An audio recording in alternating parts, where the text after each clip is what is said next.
દાદીમાં કેવું લાગે કે જો પાછો હા ઠંડુ લાગે બેટા. ઠંડુ લાગે છે કે હા લાગ્યું ને ઠંડુ કયો તમારા આશીર્વાદ થી છે કેવા નકાવું આપણે સપને નતું વિચાર્યું દાદી.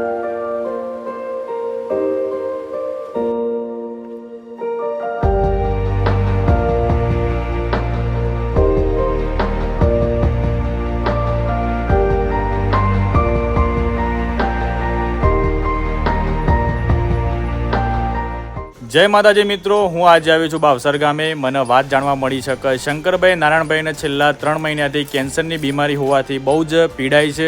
કોઈ કમાવાળો નહીં, મેં એકલી કમાવાળી છું. ઘરનું પૂરું કરવાનું, મારે પૂરું કરવાનું, થોડી મદદ કરી. તો મિત્રો